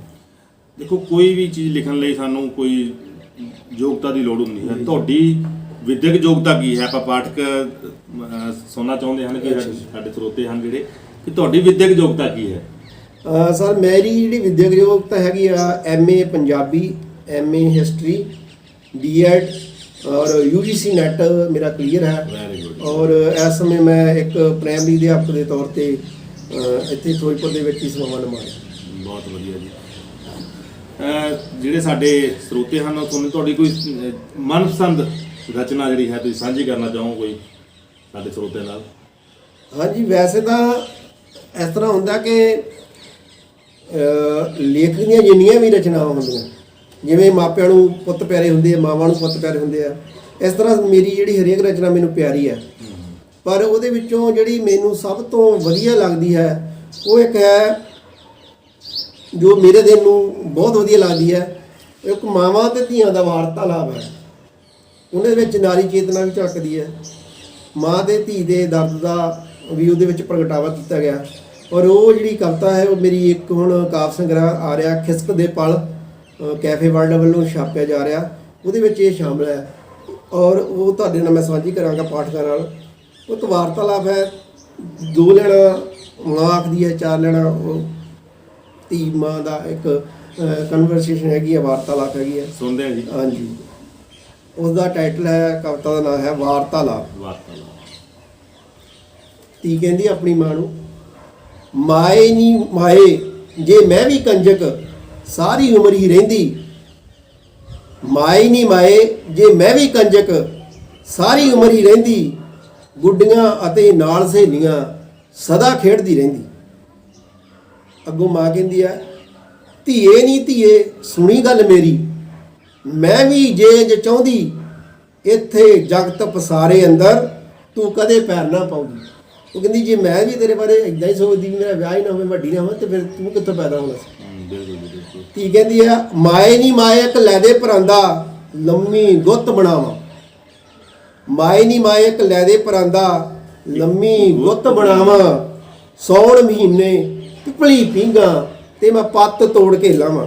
ਚੱਲ ਜੀ ਤੁਹਾਨੂੰ ਪਤਾ ਹੋਣਾ ਵੀ ਪਿਛਲੇ ਸਮੇਂ ਵਿੱਚ ਸਾਉਣ ਦੇ ਮਹੀਨੇ ਵਿੱਚ ਕੁੜੀਆਂ ਪੀਂਘਾਂ ਝੂਟਦੀਆਂ ਸੀ, ਔਰ ਉਹ ਜਦੋਂ ਉਹ ਕਹਿੰਦੇ ਸੀ ਵੀ ਜਿਹੜੀ ਕੁੜੀ ਉਹ ਤੋਂ ਪੱਤ ਤੋੜ ਕੇ ਲਿਆਉਂਗੇ, ਪੱਤਾ ਤੋੜ ਕੇ ਲਿਆਊਗੀ, ਉਹ ਮੰਨਾਂਗੇ ਵੀ ਨਹੀਂ ਜਿਆਦਾ ਵਧੀਆ ਪੀਂਘ ਝੂਟਣੀ ਆਉਂਦੀ ਹੈ। ਔਰ ਇਹ ਪੱਤ ਤੋੜਨੇ ਦੇ ਇੱਕ ਸਿੰਬੋਲਿਕ ਅਰਥ ਹੈ।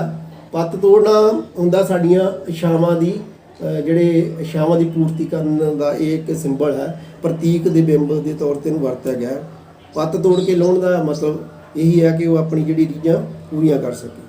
ਅੱਗੋਂ ਮਾਂ ਕਹਿੰਦੀ ਆ, ਧੀਏ ਨੀ ਧੀਏ ਸੁਣੀ ਗੱਲ ਮੇਰੀ, ਹੁਣ ਨਹੀਂ ਲੱਗਦੀਆਂ ਤੀਆਂ, ਧੀਏ ਨੀ ਧੀਏ ਸੁਣੀ ਗੱਲ ਮੇਰੀ, ਹੁਣ ਨਹੀਂ ਲੱਗਦੀਆਂ ਤੀਆਂ, ਵਿੱਚ ਗਟਰਾਂ ਦੇ ਸੁੱਤੀਆਂ ਪਈਆਂ ਗਲ ਗਈਆਂ ਹਜ਼ਾਰਾਂ ਧੀਆਂ, ਵਿੱਚ ਗਟਰਾਂ ਦੇ ਸੁੱਤੀਆਂ ਪਈਆਂ ਗਲ ਗਈਆਂ ਹਜ਼ਾਰਾਂ ਧੀਆਂ, ਚੰਦ ਜੀ ਸੁੱਤੀਆਂ ਵੀ ਪਈਆਂ ਤੇ ਗਲ ਵੀ ਗਈਆਂ। ਉਹ ਇੱਕ ਭਰੂਣ ਹੱਤਿਆ ਦਾ ਇੱਕ ਚੇਤਨਾ ਦੇ ਵਿੱਚ ਮੈਂ ਪੇਸ਼ ਕੀਤੀ ਹੈ। ਅੱਗੋਂ ਧੀ ਕਹਿੰਦੀ ਆ, ਮਾਏ ਨਹੀਂ ਮਾਏ ਸੁਣੀ ਗੱਲ ਮੇਰੀ, ਗੱਲ ਕੋਈ ਤਾਂ ਪੂਰੀ ਕਰ ਦੇ। ਮਾਏ ਨਹੀਂ ਮਾਏ ਸੁਣੀ ਗੱਲ ਮੇਰੀ, ਗੱਲ ਕੋਈ ਤਾਂ ਪੂਰੀ ਕਰ ਦੇ। ਇੱਕ ਦਿਨ ਸਾਰੇ ਮਰ ਜਾਵਣਗੇ, ਚਾਅ ਸਭ ਮਰਦੇ ਮਰਦੇ। ਇੱਕ ਦਿਨ ਸਾਰੇ ਮਰ ਜਾਵਣਗੇ, ਚਾਅ ਵੀ ਮਰਦੇ ਮਰਦੇ। ਕੋਈ ਮਾਂ ਕਹਿੰਦੀ ਆ, ਧੀਏ ਨਹੀਂ ਧੀਏ ਸੁਣੀ ਗੱਲ ਮੇਰੀ, ਕੋਸ਼ਿਸ਼ ਰਹੇਗੀ ਮੇਰੀ। ਧੀਏ ਨਹੀਂ ਧੀਏ ਸੁਣੀ ਗੱਲ ਮੇਰੀ, ਕੋਸ਼ਿਸ਼ ਰਹੇਗੀ ਮੇਰੀ। ਜਿੰਨੀ ਕੋ ਮੈਂ ਕਰ ਸਕਦੀ ਹਾਂ ਉਨੀ ਰੀਝ ਪੂਰੀ ਕਰੂੰਗੀ ਤੇਰੀ। ਅੱਗੋਂ ਕਹਿੰਦੀ ਆ ਧੀ, ਮਾਏ ਨਹੀਂ ਮਾਏ ਸੁਣੀ ਗੱਲ ਮੇਰੀ, ਮਾਏ ਨਹੀਂ ਮਾਏ ਸੁਣੀ ਗੱਲ ਮੇਰੀ, ਗੱਲ ਸਮਝ ਆ ਜਾਈ। ਮਾਂ ਤੇ ਧੀ ਦਾ ਇੱਕ ਪਰਦਾ ਕਿਉਂ ਉਹਦੇ ਨੇ ਭਾਈ? ਤੁਸੀਂ ਚੰਦ ਜੀ ਸੁਣਿਆ ਹੋਊਗਾ, ਮਾਂ ਧੀ ਦਾ ਇੱਕ ਪਰਦਾ ਹੁੰਦਾ, ਪਿਓ ਪੁੱਤ ਦਾ ਇੱਕ ਪਰਦਾ ਕਿਉਂ ਨਹੀਂ ਹੁੰਦਾ? ਬਿਲਕੁਲ ਜੀ ਬਿਲਕੁਲ। ਇਹ ਜੋ ਧੀ ਆਪਣੀ ਮਾਂ ਨਾਲ ਗੱਲ ਕਰ ਸਕਦੀ ਹੈ ਉਹ ਹੋਰ ਕਿਸੇ ਨਾਲ ਨਹੀਂ ਕਰ ਸਕਦੀ। ਔਰ ਆਖਰੀ ਲੈਣਾ, ਧੀਏ ਨਹੀਂ ਧੀਏ ਸੁਣੀ ਗੱਲ ਮੇਰੀ, ਤੁਸੀਂ ਤਾਂ ਚਿੜੀਆਂ ਦਾ ਚੰਬਾ। ਧੀਏ ਨਹੀਂ ਧੀਏ ਸੁਣੀ ਗੱਲ ਮੇਰੀ, ਤੁਸੀਂ ਤਾਂ ਚਿੜੀਆਂ ਦਾ ਚੰਬਾ। ਇੱਥੇ ਹਰ ਧੀ ਹੋਵੇ ਪਰਾਈ, ਦੱਸ ਇਸ ਵਿੱਚ ਕੀ ਅਜੰਬਾ, ਦੱਸ ਇਸ ਵਿੱਚ ਕੀ ਅਜੰਬਾ। ਔਰ ਉਹ ਧੀ ਕਹਿੰਦੀ ਹੈ ਵੀ ਮਾਂ ਆਪਣੀ ਧੀ ਨੂੰ ਕਹਿੰਦੀ ਹੈ ਕਿ ਇਹਦੇ ਵਿੱਚ ਕੋਈ ਚੰਬੇ ਵਾਲੀ ਗੱਲ ਨਹੀਂ, ਧੀ ਨੇ ਇੱਕ ਦਿਨ ਪਰਾਈ ਹੋਣਾ। ਬਿਲਕੁਲ ਜੀ, ਬਹੁਤ ਵਧੀਆ ਵਾਰਤਾਲਾਪ ਇੱਕ ਮਾਂ ਤੇ ਧੀ ਦੀ ਤੁਹਾਡੇ ਨਾਲ ਸਾਂਝੀ ਕੀਤੀ ਹੈ ਸਰਦਾਰ ਹੀਰਾ ਸਿੰਘ ਜੀ ਨਾਲ। ਤੇ ਮੈਂ ਹੁਣ ਤੁਹਾਡੇ ਨਾਲ ਇੱਕ, ਜਿਵੇਂ ਕਿ ਹਰ ਇੱਕ ਵਿਅਕਤੀ ਨੂੰ, ਕੋਈ ਵੀ ਵਿਅਕਤੀ ਹੈ, ਕੋਈ ਨਾ ਕਿਸੇ ਨੂੰ ਆਪਣਾ ਰੋਲ ਮਾਡਲ ਸਮਝਦਾ ਹੈ। ਜੀ ਬਿਲਕੁਲ। ਉਹ ਸਮਝਦਾ ਕਿ ਮੈਂ, ਜਦੋਂ ਅਸੀਂ ਬਚਪਨ ਦੇ ਵਿੱਚ ਪੜ੍ਹਦੇ ਹਾਂ, ਜਿਵੇਂ ਕੋਈ ਕਿਸੇ ਨੂੰ ਦੇਖਦੇ ਹਾਂ, ਆਪਣੇ ਅਧਿਆਪਕ ਨੂੰ ਦੇਖਦੇ ਹਾਂ, ਕਿਸੇ ਨੂੰ ਦੇਖਦੇ ਹਾਂ, ਕੋਈ ਨਾ ਕੋਈ ਕਿਸੇ ਦਾ ਰੋਲ ਮਾਡਲ ਬਣਦਾ। ਜਿਵੇਂ ਤੁਸੀਂ ਇਸ ਲਾਈਨ ਦੇ ਵਿੱਚ ਆਏ ਹੋ, ਤੁਸੀਂ ਲੇਖਕ ਲਾਈਨ 'ਚ, ਕਵਿਤਾ ਲਾਈਨ 'ਚ, ਤੁਹਾਡੇ ਕੋਈ ਮਨਪਸੰਦ ਦੇ ਲੇਖਕ ਵੀ ਹੋਣਗੇ ਜਿਨ੍ਹਾਂ ਨੂੰ ਤੁਸੀਂ ਪੜ੍ਹਿਆ ਪਹਿਲਾਂ। ਜਿਵੇਂ ਤੁਸੀਂ ਦੱਸਿਆ ਸੀ ਸਟਾਰਟਿੰਗ ਦੇ ਵਿੱਚ ਬਲਜਿੰਦਰਾ ਕਾਲਜ ਵਿੱਚ ਬਹੁਤ ਸਾਰੀਆਂ ਕਿਤਾਬਾਂ ਪੜ੍ਹੀਆਂ, ਕਿਤਾਬਾਂ ਤੋਂ ਪੜ੍ਹ ਕੇ ਤੁਹਾਨੂੰ ਇੱਕ ਚੇਤਨਾ ਲੱਗੀ। ਉਸ ਚੇਤਨਾ ਨੂੰ ਲਾਉਣ ਲਈ ਕੁਝ ਲੇਖਕ ਤੁਹਾਡੇ ਮਨਪਸੰਦ ਹੋਣਗੇ, ਅਸੀਂ ਉਹਨਾਂ ਬਾਰੇ ਕੋਈ ਸਾਡੇ ਦਰਸ਼ਕਾਂ ਨੂੰ ਦੱਸੋਗੇ ਉਹ ਕਿਹੜੇ ਹਨ? ਚੰਦ ਜੀ ਲੇਖ ਕੋਈ ਵੀ ਮਾੜਾ ਨਹੀਂ ਹੁੰਦਾ। ਜਿਹਨੇ ਕੋਈ ਵੀ ਰਚਨਾ ਲਿਖਤੀ ਉਹ ਕਿਤੇ ਨਾ ਕਿਤੇ ਪੜ੍ਹੀ ਜਾਣੀ ਆ। ਔਰ ਜੋ ਵੀ ਅੱਛਾ ਲਿਖਦਾ ਉਹਨੂੰ ਪਾਠਕਾਂ ਨੇ ਸਵੀਕਾਰ ਕਰਨਾ ਹੈ, ਔਰ ਉਹ ਸਵੀਕਾਰਿਆ ਵੀ ਜਾਏਗਾ ਔਰ ਸਤਿਕਾਰਿਆ ਵੀ ਜਾਏਗਾ। ਮੇਰੇ ਮਨ ਪਸੰਦ ਲੇਖਾਂ ਦੇ ਵਿੱਚੋਂ ਸਭ ਤੋਂ ਵੱਧ ਜੇ ਮੈਂ ਕਿਸੇ ਨੂੰ ਪਸੰਦ ਕਰਦਾ, ਵੈਸੇ ਤਾਂ ਸਾਰੇ ਵਧੀਆ ਜੋ ਲਿਖਦੇ ਆ, ਔਰ ਜੋ ਮੇਰੇ ਦਿਲ ਦੇ ਜ਼ਿਆਦਾ ਨੇੜੇ ਆ, ਜਿਹਨੂੰ ਮੈਂ ਬਾਰ-ਬਾਰ ਪੜ੍ਹੀ ਜਾਵਾਂ ਤੇ ਮੇਰਾ ਮਨ ਨਹੀਂ ਅੱਕਦਾ, ਉਹ ਹੈ ਜੀ ਬਲਵੰਤ ਗਾਰਗੀ ਜੀ, ਜਿਨ੍ਹਾਂ ਨੇ ਆਪਣੀ ਇੱਕ ਵੱਖਰੀ ਪਛਾਣ ਬਣਾਈ ਨਾਟਕ ਦੇ ਖੇਤਰ ਵਿੱਚ। ਔਰ ਉਹਨਾਂ ਦਾ ਇੱਕ ਗੱਲ ਕਰਨ ਦਾ ਬੇਬਾਕ ਤਰੀਕਾ ਉਹ ਬੰਦੇ ਨੂੰ ਕੀਲ ਕੇ ਰੱਖ ਲੈਂਦਾ। ਉਹ ਮੇਰਾ ਮਨਪਸੰਦ ਸਭ ਤੋਂ। ਉਹਨਾਂ ਮੈਂ ਬਹੁਤ ਹੀ ਡੰਡੋਤੀਆ ਮਰੀਦ ਹਾਂ, ਔਰ ਉਹਨਾਂ ਦਾ ਸਾਰਾ ਸਾਹਿਤ ਮੈਂ ਘਰੇ ਲਿਆ ਕੇ ਰੱਖਿਆ। ਉਹਨਾਂ ਤੋਂ ਇਲਾਵਾ ਮੈਂ ਜਸਵੰਤ ਕਮਲ ਜੀ ਦੇ ਬਹੁਤ ਸਾਰੇ ਨਾਵਲ ਪੜ੍ਹੇ ਆ, ਵਧੀਆ ਮੈਨੂੰ ਲੱਗਦੇ ਆ। ਅਜੀਤ ਕੌਰ ਜੀ ਹੈਗੇ ਆ ਸਾਡੇ ਲੇਖਿਕਾ, ਉਹ ਵੀ ਨਹੀਂ ਰਹੇ ਪਿਛਲੇ ਦੋਨਾਂ ਦੇ ਮਤਲਬ ਡੈਥ ਹੋ ਗਈ ਸੀ। ਅੰਮ੍ਰਿਤਾ ਪ੍ਰੀਤਮ ਜੀ ਦਾ ਮੈਨੂੰ ਨਾਵਲ ਉਹਨਾਂ ਦੇ ਮੈਨੂੰ ਬਹੁਤ ਅੱਛੇ ਲੱਗਦੇ ਆ। ਔਰ ਬੂਟਾ ਸਿੰਘ ਸ਼ਾਦ ਔਰ ਕਵੀ ਸ਼ਿਵ ਕੁਮਾਰ ਬਟਾਲਵੀ ਤਾਂ ਸਾਰੇ ਜਾਣਦੇ ਆ। ਉਹ ਤਾਂ ਕਹਿਣ ਦੀ ਲੋੜ ਹੀ ਨਹੀਂ ਵੀ ਉਹ ਮੇਰਾ ਪਿਆਰਾ, ਉਹ ਤਾਂ ਸਾਰੇ ਦੁਨੀਆ ਦਾ ਹੀ ਹਰਮਨ ਪਿਆਰਾ। ਬਹੁਤ ਵਧੀਆ ਗੱਲਬਾਤ ਤੁਸੀਂ ਕੀਤੀ। ਮੈਂ ਆਖਿਰ ਦੇ ਵਿੱਚ ਤੁਹਾਨੂੰ ਗੁਜ਼ਾਰਿਸ਼ ਕਰਾਂਗਾ ਕਿ ਤੁਸੀਂ ਸਰੋਤਿਆਂ ਨੂੰ ਕੀ ਕਹਿਣਾ ਚਾਹੋਗੇ, ਕਿ ਜਿਹੜੀ ਸਾਹਿਤ ਬਾਰੇ ਤੁਸੀਂ ਕੀ ਕਹਿਣਾ ਚਾਹੋਗੇ, ਕਿ ਸਾਹਿਤ ਹੈ ਕਿਵੇਂ, ਉਹਦੇ ਬਾਰੇ ਤੁਸੀਂ ਇਹਦੇ ਆਪਣੇ ਵਿਚਾਰ ਆਖਿਰ ਦੇ ਵਿੱਚ ਲਾਸਟ ਕੁਝ ਪੰਕਤੀਆਂ ਵਿੱਚ ਸਾਂਝਾ ਕਰੋਗੇ? ਜੀ ਬਿਲਕੁਲ। ਮੈਂ ਆਪਣੇ ਪਾਠਕਾਂ ਨੂੰ, ਸਰੋਤਿਆਂ ਨੂੰ ਔਰ ਸਾਡਾ ਜਿਹੜਾ ਯੂਥ ਆ, ਨੌਜਵਾਨ ਨਾਲ, ਮੈਂ ਉਹਨਾਂ ਨੂੰ ਹੱਥ ਜੋੜ ਕੇ ਬੇਨਤੀ ਕਰਦਾ ਕਿ ਤੁਸੀਂ ਕਿਤਾਬਾਂ ਦੇ ਨਾਲ ਜੁੜੋ। ਔਰ ਜਿਹੜਾ ਕੁਝ ਤੁਹਾਨੂੰ ਕਿਤਾਬਾਂ ਨੇ ਸਿਖਾ ਦੇਣਾ, ਉਹ ਇੱਕ ਕਿਤਾਬ ਇੱਕ ਪੂਰੀ ਜ਼ਿੰਦਗੀ ਦੇ ਤਜਰਬੇ ਹੁੰਦੇ ਆ, ਨਿਚੋੜ ਹੁੰਦੇ ਆ। ਉਹ ਜਿਹੜੀਆਂ ਗੱਲਾਂ ਤੁਸੀਂ ਬਾਹਰੋਂ ਨਹੀਂ ਨਾ ਸਿੱਖਣੀਆਂ, ਉਹ ਤੁਹਾਨੂੰ ਕਿਤਾਬਾਂ ਨੇ ਸਿਖਾਉਣੀਆਂ। ਉਹਦੇ ਵਿੱਚ ਜ਼ਿੰਦਗੀ ਦੇ ਬਹੁਤ ਸਬਕ ਹੁੰਦੇ ਆ। ਅੱਜ ਕੱਲ੍ਹ ਸਾਡੇ ਜਿਹੜਾ ਸੋਸ਼ਲ ਮੀਡੀਆ ਸਾਡੇ 'ਤੇ ਭਾਰੂ ਹੋਇਆ ਹੈ। ਬਿਲਕੁਲ ਜੀ, ਉਹ ਨੌਜਵਾਨਾਂ 'ਤੇ ਵੀ ਭਾਰੂ ਆ। ਉਹ ਅੱਧ ਘੱਟ ਕੇ ਗੱਲ ਕੀਤੀ ਸੀ ਤੁਹਾਡੇ ਨਾਲ। ਹਾਂਜੀ ਉਹੀ ਤਾਂ ਉਹ ਚਾਹੇ ਉਹ ਬਜ਼ੁਰਗ ਹੈ, ਤਾਂ ਉਹਨਾਂ ਸਾਰਿਆਂ ਦੇ ਉੱਤੇ ਇਹ ਭਾਰੂ ਹੈ। ਪਰ ਇਹਨਾਂ ਨੇ ਸਾਡਾ ਕੋਈ ਸਵਾਰਨਾ ਨਹੀਂ ਹੈ। ਸਾਹਿਤ ਅਸੀਂ ਲਿਖਾਂਗੇ ਤਾਂ ਅਸੀਂ ਉਹਦੇ ਵਿੱਚ ਚੁੱਭੀ ਮਾਰਾਂਗੇ ਤਾਂ ਅਸੀਂ ਇੱਕ ਸਾਡੀ ਜਿਹੜੀ ਸ਼ਖਸੀਅਤ ਨਿਖਰ ਕੇ ਵੱਖਰੀ ਤਰ੍ਹਾਂ ਦੀ ਸਾਹਮਣੇ ਆਊਗੀ। ਔਰ ਜੇ ਹੋ ਸਕਦਾ ਟਿਕਟੌਕ ਸਟਾਰ ਜੇ ਕੋਈ ਬਣ ਵੀ ਜਾਵੇ ਤਾਂ ਵੱਧ ਤੋਂ ਵੱਧ ਉਹਨੂੰ ਕੀ ਹੋ ਸਕਦਾ ਹੈ, ਜਿਵੇਂ ਸਾਡੀ ਕੁੜੀ ਆਪਣੀ ਬੱਚੀ ਨੂਰ ਹੋਈ ਆ ਤਾਂ ਉਹ ਠੀਕ ਆ, ਉਹਨੂੰ ਸਰਕਾਰ ਨੇ ਲਾਭ ਦੇ ਘਰ ਪਾ ਦਿੱਤਾ ਜਾਊਗਾ, ਨੌਕਰੀ ਦਿੱਤੀ ਜਾਊਗੀ, ਪਰ ਉਹ ਜਿਹੜੀ ਰੱਬੀ ਦਾਤ ਆ ਉਹ ਇੱਕ ਅੱਧੇ ਬੰਦੇ 'ਚ ਹੁੰਦੀ ਆ। ਉਹ ਇਹ ਜ਼ਰੂਰੀ ਤਾਂ ਨਹੀਂ ਕੱਲ ਸਾਰੇ ਸ਼ਾਹਰੁਖ ਖਾਨ ਨਹੀਂ ਬਣ ਸਕਦੇ, ਸਾਰੇ ਤੰਦੂਲਕਰ ਨਹੀਂ ਬਣ ਸਕਦੇ। ਹਰ ਦੀ ਇੱਕ ਦੀ ਆਪਣੀ ਸ਼ਖਸੀਅਤ ਆ ਔਰ ਮੈਂ ਸਮਝਦਾ ਕਿ ਸ਼ਖਸੀਅਤ ਨੂੰ ਉਭਾਰਨ ਦੇ ਲਈ ਕਿਤਾਬਾਂ ਦੀ ਇੱਕ ਅਹਿਮ ਭੂਮਿਕਾ ਹੈਗੀ ਆ। ਕਿਤਾਬਾਂ ਨਾਲ ਜੁੜੋ, ਸਾਹਿਤ ਨਾਲ ਜੁੜੋ। ਸੋਸ਼ਲ ਮੀਡੀਆ ਤਾਂ ਇਹ ਨਹੀਂ ਕਹਿੰਦਾ ਬਿਲਕੁਲ ਹੀ ਛੱਡ ਦਿਓ, ਪਰ ਜਿਹੜਾ ਤੁਹਾਡਾ ਜਿਹੜਾ ਉਹਨੂੰ ਸੈਕੰਡਰੀ ਤੇ ਰੱਖੋ ਔਰ ਪ੍ਰਮੁੱਖਤਾ ਜਿਹੜੀ ਹੈਗੀ ਆ ਉਹ ਕਿਤਾਬਾਂ ਨੂੰ ਦਿਓ। ਕਿਤਾਬਾਂ ਨਾਲ ਮਨੋਰੰਜਨ ਕਰੋ, ਕਿਤਾਬਾਂ ਨਾਲ ਦੋਸਤੀ ਪਾ ਕੇ ਵੇਖੋ, ਇਹਦੇ 'ਚ ਬਹੁਤ ਆਨੰਦ ਹੈ ਪੜ੍ਹਨ 'ਚ ਵੀ ਲਿਖਣ ਵਿੱਚ ਵੀ। ਤਾਂ ਬਹੁਤ ਬਹੁਤ ਧੰਨਵਾਦ ਜੀ। ਮੈਂ ਆਖਿਰ ਦੇ ਵਿੱਚ ਸਾਰੇ ਆਪਣੇ ਦਰਸ਼ਕਾਂ ਨੂੰ ਬੇਨਤੀ ਕਰਾਂਗਾ ਕਿ ਵਿਦਿਆਰਥੀਆਂ ਨੂੰ ਵੀ ਬੇਨਤੀ ਕਰਾਂਗਾ ਖਾਸ ਕਰਕੇ ਕਿ ਉਹ ਕਿਤਾਬਾਂ ਨਾਲ ਜੁੜਨ। ਸਰਕਾਰ ਵੀ ਅੱਜ ਕੱਲ੍ਹ ਸਕੂਲਾਂ ਦੇ ਵਿੱਚ ਲਾਇਬ੍ਰੇਰੀ ਲੰਗਰ ਲਗਾ ਰਹੀ ਹੈ। ਇੱਕ ਨਾਮ ਦਿੱਤਾ ਸੀਗਾ ਉਹਨੇ, ਮੁਹਿੰਮ ਸੀ ਕਿ ਲਾਇਬ੍ਰੇਰੀ ਲੰਗਰ, ਬਹੁਤ ਅੱਛਾ ਕਾਰਜ ਹੋ ਰਿਹਾ ਹੈ। ਲਾਇਬ੍ਰੇਰੀ ਲੰਗਰ ਲਗਾ ਰਹੀ ਹੈ ਸਰਕਾਰ। ਬਹੁਤ ਸਾਰੀਆਂ ਕਿਤਾਬਾਂ ਸਕੂਲਾਂ ਦੇ ਵਿੱਚ ਦੇ ਰਹੀ ਹੈ। ਸਕੂਲਾਂ ਦੇ ਵਿਦਿਆਰਥੀਆਂ ਨੂੰ ਮੇਰੇ ਵੱਲੋਂ ਗੁਜ਼ਾਰਿਸ਼ ਹੈ ਕਿ ਉਹ ਸਕੂਲਾਂ ਦੇ ਵਿੱਚ ਜਿਹੜੀਆਂ ਕਿਤਾਬਾਂ ਹਨ ਉਹਨਾਂ ਨੂੰ ਪੜ੍ਹਨ, ਹੋਰ ਵੀ ਸਾਹਿਤ ਨੂੰ ਪੜ੍ਹਨ। ਆਪਣੇ ਘਰੇ ਵੀ ਸਾਰਿਆਂ ਨੂੰ ਕਹਿਣ ਕਿ ਕਿਤਾਬਾਂ ਪੜ੍ਹੋ। ਕਿਤਾਬਾਂ ਪੜ੍ਹਨ ਨਾਲ ਬਹੁਤ ਕੁਝ ਸਾਨੂੰ ਸਮਝ ਆਉਂਦਾ ਹੈ, ਬਹੁਤ ਕੁਝ ਸਾਨੂੰ ਸਿੱਖਣ ਨੂੰ ਮਿਲਦਾ ਹੈ। ਸਾਨੂੰ ਦੂਸਰੇ ਲੇਖਕ ਜਿਹਨੇ ਲਿਖਿਆ ਹੈ ਉਸਨੇ ਆਪਣੀਆਂ ਮਨ ਦੀਆਂ ਭਾਵਨਾਵਾਂ ਨੂੰ ਲਿਖਿਆ ਹੈ, ਸਾਨੂੰ ਸਮਝਣ ਦਾ ਮੌਕਾ ਮਿਲਦਾ ਹੈ। ਜੇਕਰ ਉਹ ਲਿਖ ਰਿਹਾ ਹੈ ਤਾਂ ਕੁਝ ਖਾਸ ਲਿਖ ਰਿਹਾ ਹੈ। ਸੋ ਸਾਰਿਆਂ ਦਾ ਹੀ ਧੰਨਵਾਦ। ਆਪਾਂ ਇਸ ਤੋਂ ਬਾਅਦ ਅਗਲੇ ਪੜਾਅ ਦੇ ਵਿੱਚ ਮਿਲਾਂਗੇ ਕਿਸੇ ਹੋਰ ਲੇਖਕ ਦੇ ਨਾਲ। ਤਦ ਤੱਕ ਲਈ ਧੰਨਵਾਦ। ਸਤਿ ਸ਼੍ਰੀ ਅਕਾਲ।